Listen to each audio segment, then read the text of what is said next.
In spite of all the bad press, in spite of all the negative hype, in spite of Brie Larson's mouth, Disney has managed to engineer a successful week 1 for Captain Mehville.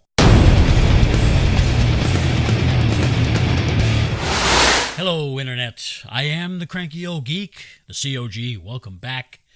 Thank you for stopping by. If you enjoy the content, please remember to hit that subscribe button and leave a comment. I'd really love to hear what you think. Hopefully we are at the end of Captain Marvel talk, but if things keep happening like they are, if stupid crap keeps happening, we just might have to do another one. But let's get to the subject at hand. I don't want to get too rambly. Got to stick to the topic. Captain Marvel's Week 1 grosses much better than I expected, but remember my caveat to my figure in the Get Woke, Go Broke envelope was that would be my figure if things played out legitimately, and I don't think they have. But that's just me. This whole thing has been dirty. It's been a dirty movie opening, engineered. It hasn't been one this dirty since The Last Jedi. In my opinion, everything from pushing of the agenda rather than the pushing of this film being good, and all the way down to Rotten Tomatoes and their website debacle. It was either dirty or they're incompetent, and I'm not sure which one they would prefer to be known for. But let's get down to the numbers. My number, which is still sealed in the envelope that I am going to hold until week 2, and I'll tell you why in a minute or two. Captain Marvel pulling in an estimated, or what's going to be projected as $153 million domestically, which will make back what their estimated production budget of $152 million was. Factor in the additional gross overseas, which is another $150, $170 million. I'm not sure the exact number, but in total, something like $320 million domestic and foreign gross. So after this week, anything else this movie makes should, by estimates, be a profit. But how profitable will this movie be now that audiences are reacting? Audiences are spreading by word of mouth what they see. And it's going to have to be word of mouth. People talking directly to each other for true audience reactions. I really don't trust what you see on Rotten Tomatoes anymore. I mean, 54,000 reviews. When those were Thanos snapped away, I mean, it seemed very, very odd. But I wanted to give that a chance to percolate and settle and see what they said, because the number seemed to me like to be the number of total votes in the audience interest score, which they removed.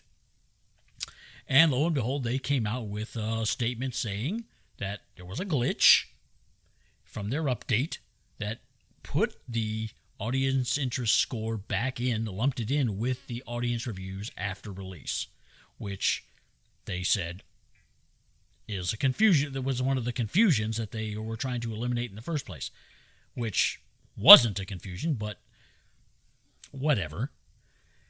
So they were able to just, like I said, 54,000 gone. But then, while that sounded, all fine and dandy, we fixed something, they say. There were still people, I kept seeing people leaving YouTube comments on other YouTube videos and whatnot, saying that their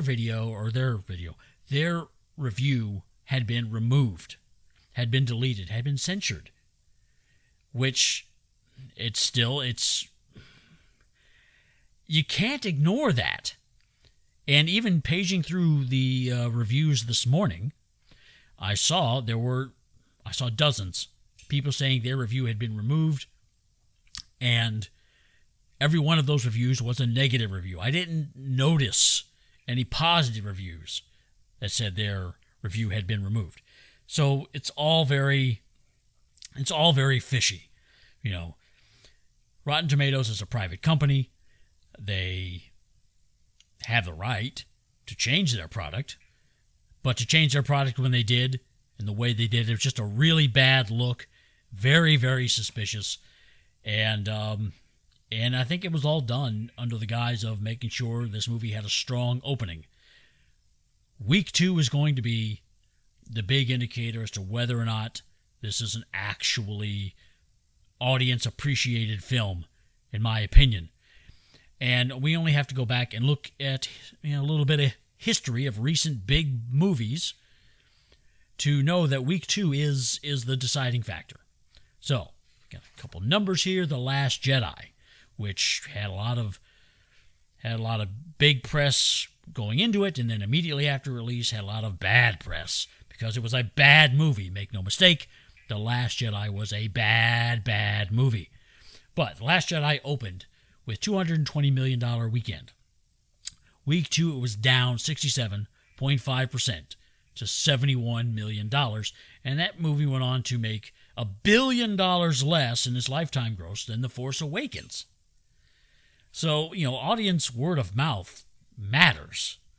Even though this movie had made money, it didn't make nearly as much money as it potentially could have.